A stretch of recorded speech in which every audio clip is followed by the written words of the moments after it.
जय श्री कृष्ण, जय श्री कृष्ण, जय श्री कृष्ण, जय श्री कृष्ण।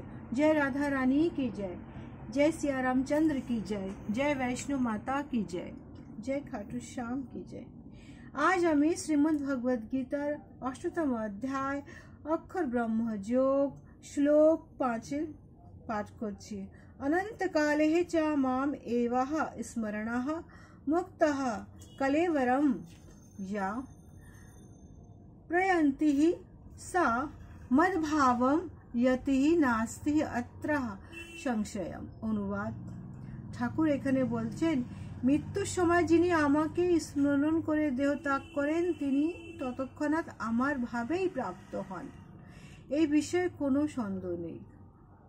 তাৎপর্য হচ্ছে এটাই কি মৃত্যুর সময় যখন আমরা তো করতে পারি না, যে মৃত্যু একটা সাংঘাতিক ব্যাপার এই সৃষ্টি। কেননা আমরা নিজের বেশকে পাল্টিয়ে নিচ্ছি, কলেভার তাকে আমরা চেঞ্জ করছি, এক রূপ থেকে আরেকটা রূপে যাচ্ছি, এক দেহ থেকে আরেকটা দেহতে যাচ্ছি, আমাদের সব পাল্টিয়ে যাচ্ছে। সেই সময় কৃষ্ণ নাম হরে কৃষ্ণ হরে কৃষ্ণ হরে কৃষ্ণ হরে রাম হরে রাম হরে রাম হরে রাম মানুষ করতে পারে না। সেই যে আত্মাটা করতে পারে না, এই জন্য আগের থেকে অভ্যাসটা করা দরকার। তাকে সেই যে শেষ মুহূর্তটা যেন আমরা কৃষ্ণর কাছে যাওয়ার জন্য আমরা যেন প্রস্তুতি নিই। হরে কৃষ্ণ হরে রাম হরে রাম হরে রাম। শ্লোক 6। यम यम वह अपि स्मरणः भावं त्यजन्ति अन्ते कलेवरं तमः तमः एवः यति कौन्तेयः सदः तदाहत भाव भावन्ति। অনুবাদ। ঠাকুর এখানে আরো বলছেন, অন্তিম কালে যে ভাব স্মরণ করে দেহ ত্যাগ করেন তিনি সেই ভাবে ভাবিত হয়ে ততক্ষণই লাভ করেন। তাৎপর্য হচ্ছে এইটাই যেটা আমি আগের শ্লোকে বলেছি কি মানুষ যখন দেহ ত্যাগ করার সময় তার জীবনের একটা সাংঘাতিক পরিবর্তন হচ্ছে, সেই মায়া মমতাকে ছেড়ে যাচ্ছে। সে মরতে সে কৃষ্ণ নাম করতে পারে? আমার তো মনে হয় না সে কৃষ্ণ নাম করতে পারে না। তার মন তো অস্থির। আর যদি তার মনে যদি অনেকরকম আশা আকাঙ্ক্ষা স্বপ্ন নিয়ে সে যখন যায়, সে তো একদমই পারে না। তখন যাওয়ার পরে সেই আত্মাটা অস্থির হয়ে যায়, অস্থির হয়ে এদিক ওদিক ঘুরতে থাকে, সে বিরক্তি ভাব করে, হায় হায় করে।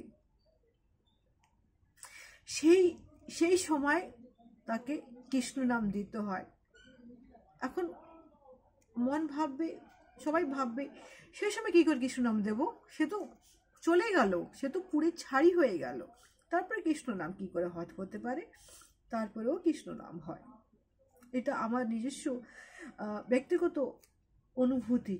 তারপরেও কৃষ্ণ নাম হয়, আমি করেছি। তারপরে কৃষ্ণ নাম সেই যে 13টা দিন সেই আত্মা অস্থির হয়ে এদিক ওদিক বাড়ির চারিপাশে ঘুরছে, আমাদের মধ্যে সে ঘুরছে, হাই হাই করছে। আমরা দেখতে তো পাচ্ছি না, কে দেখছে? কৃষ্ণ দেখছে তাকে। একমাত্র তাকে সেই হাই হাই সে অস্থিরপনার থেকে, সে অশান্তির থেকে তাকে মুক্ত করার জন্য কৃষ্ণ নাম শ্রীমদ্ ভগবদ গীতার নাম। শ্রীমদ্ ভগবদ গীতা তাকে পড়ে শোনাতে হবে। এটা আমি করেছি। তাকে শোনানোর পরে সেই যে আত্মা, সেই যে শরীরে সেই আত্মাটা, সে আস্তে আস্তে সে শান্ত হয়ে গেল, সেই আত্মাটা। তার মানে কি, তার মনের যেটা ভাব কৃষ্ণ ভাবে সে পরিণত হলো, আর সে কৃষ্ণ নাম করলো। এটা এটা সত্যিকারেরই আমার সাথে হয়েছে। কৃষ্ণ নাম হইল, সেই কৃষ্ণ নাম হওয়ার পরে আমার বাবা তো শান্ত হয়ে গেল। হ্যাঁ, আমার মধ্যে একটা দারুণ একটা অশান্তি কাজ করলো। আমিও আমিও কৃষ্ণ নাম করতে আরম্ভ করলাম, আর সেই কৃষ্ণ নাম আমি আজ পর্যন্ত করছি। কেন? কৃষ্ণ নামের মহিমা বড় সাংঘাতিক মহিমা। কৃষ্ণ নাম যেজন করে তার জীবনটাই সার্থক। কেন? আমরা কৃষ্ণ নাম করতেই এই পৃথিবীতে এসেছি, নিজের জন্মকে সার্থক করতেই কৃষ্ণ নাম, যাতে মৃত্যুর সময় ঠাকুর যেন আমাদেরকে নিতে আসে, সেটাই আমাদের। জয় শ্রীকৃষ্ণ, জয় শ্রীকৃষ্ণ, জয় শ্রীকৃষ্ণ।